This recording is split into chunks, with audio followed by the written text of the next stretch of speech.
Printers. We've definitely used them at home, and we've probably also used it at, say, a work or school location.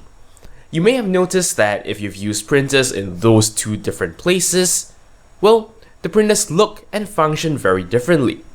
What we're going to do today is we're going to actually dive into several different print technologies to try and understand how they work and how they're different. Well, that will be your Random Wednesday episode.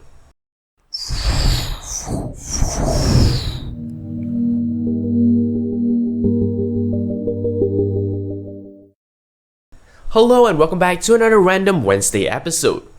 So, what we're going to do today is we're going to talk about 4 different print technologies. We're going to start with Inkjet, which is the most common printer technology, and if you have a printer at home, it's probably going to be an inkjet printer. Once we're done with that, we'll move on to talk about laser printers, which of course is the second most common, often found in workplaces. To wrap everything up, we'll move on to talk about thermal printers as well as dot matrix printers, which are a little bit more historical, a little bit less common in our lives, but at the same time are interesting pieces of technology that bear looking at. So yeah, without any further ado, let's jump into our very first technology, and that is the inkjet. So, inkjet printers, well, as its name implies, prints with a jet of liquid ink. The idea is a paper is fed under a print cartridge. The cartridge then actually deposits ink onto the paper, and yeah, basically the cartridge moves along a rail, continuing to deposit ink from left to right. In order to go down to the next line, the paper is fed up. That is the very simplified principle of how an inkjet printer actually works. For an inkjet printer to print in color, basically colored ink is used. In fact, 4 different colors are used, namely cyan, magenta, yellow, and black, often abbreviated to CMYK. The way in which the colors actually mix together is called the subtractive color model, and the idea is, well, the more colors you mix together, the darker the result is. So in fact, this right here is your C, your M, and your Y. Cyan, magenta, and yellow. When combined, this actually gives us the primaries we are familiar with, and when we put them all together, we get pure black. Of course, that doesn't happen nearly as well when we are using, an actual printer. If you were to mix the cyan, magenta, and yellow colors, what you end up getting is sort of a darkish, dirty brownish color instead of black. That's why an additional black color is used. This gives you, a purer, nicer black color. And as an added bonus, you also save on ink, because you don't have to mix 3 different colors together just to get black color. Now, your inkjet printer cannot actually print a lighter color. It can really only either deposit a dot of ink or not deposit a dot of ink. Therefore, to create a notion of shade, we're going to actually have to change up the density of the dots within a particular area. The more dots you put close together, the darker it appears, whereas if you were to actually have the dots far apart, you get a much lighter color. But these aren't the interesting things about an inkjet printer. What's more interesting is, how do you actually get the ink to come out of a cartridge? You're going to have to exert some kind of pressure inside the cartridge to push that ink out. And don't forget that cartridges are meant to be used and then disposed of. So you don't want to actually build some intricate mechanism inside that gets thrown away each time. Turns out there are 2 very interesting solutions to this problem. One method is to actually use heat. A heating element actually causes the heat to vaporize.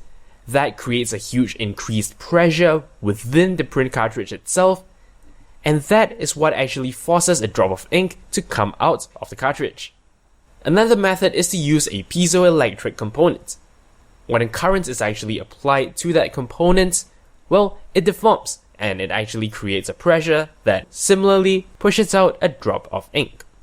Some pros and cons of inkjet. Well, inkjet printers can be extremely cheap. In fact, many inkjet printers can even be cheaper than $100. Depending on what you buy, you can get pretty good quality, but unfortunately inkjet does have its fair share of shortcomings. In particular, the cartridges are extremely expensive. You've heard of printer ink being compared to blood. Printing is slow and also not really waterproof. water can cause printer ink to run and smudge. And that was inkjet, which is probably the print technology you have at home. Let's now switch gears to talk about the one you probably have at school or in the office, the laser printer. Laser printers are far more interesting than their counterparts. Unlike inkjet, laser printers actually use what is known as toner, which is actually powdered color pigment.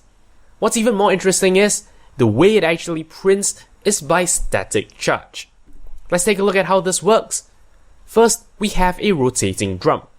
This drum is charged with static electricity.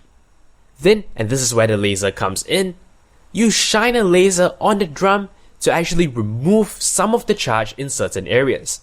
As the drum continues to rotate, the laser continues to shine at different parts of the drum.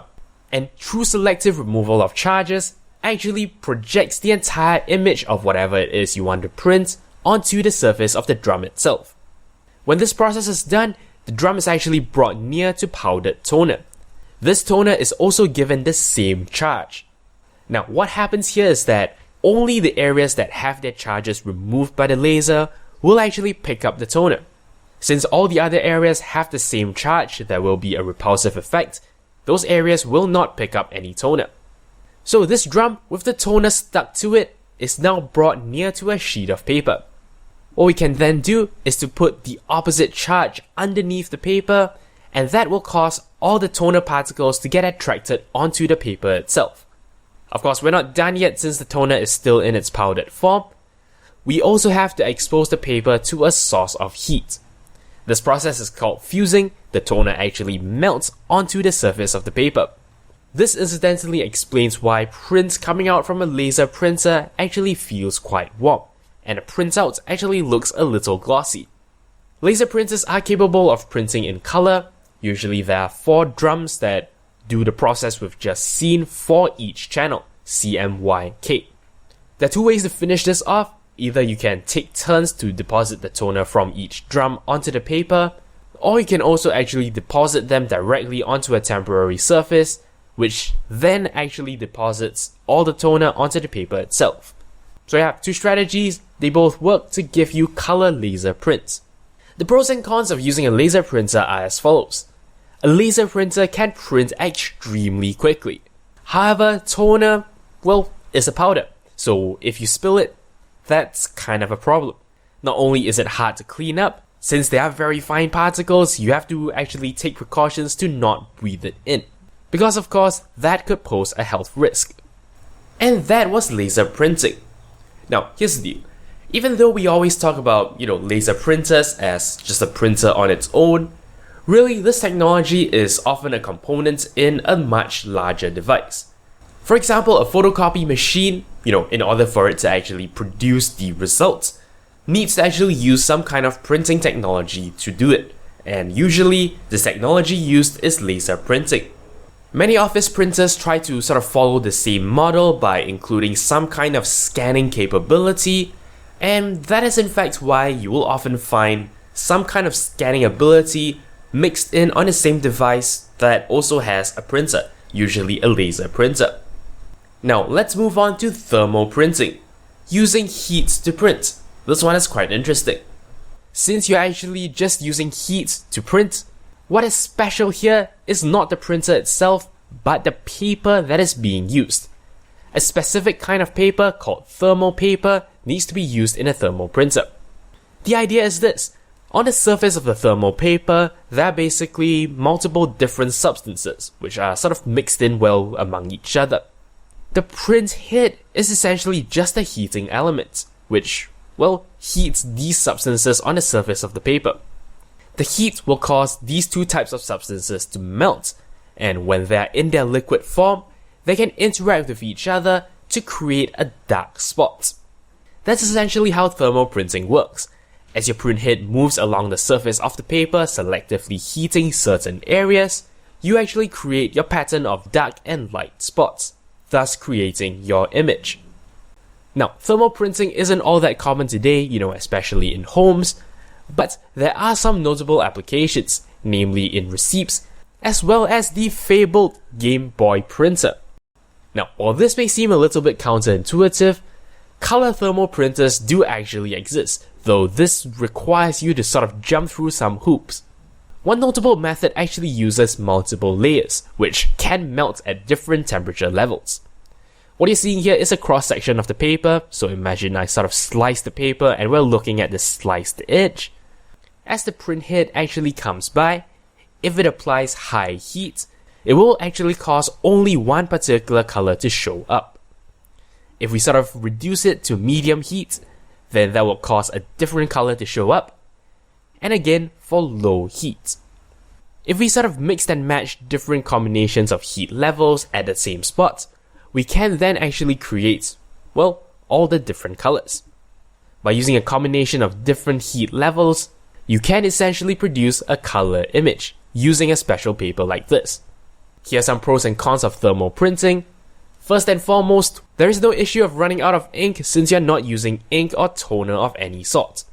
Since you don't have to actually swap out an ink cartridge, well, there needs to be less changeable parts, and as a result, there is less surface area for wear and tear. You can also get reasonably fast prints from a thermal printer. Some disadvantages is that thermal prints tend to fade after some time, and you have to sort of protect them from being heated.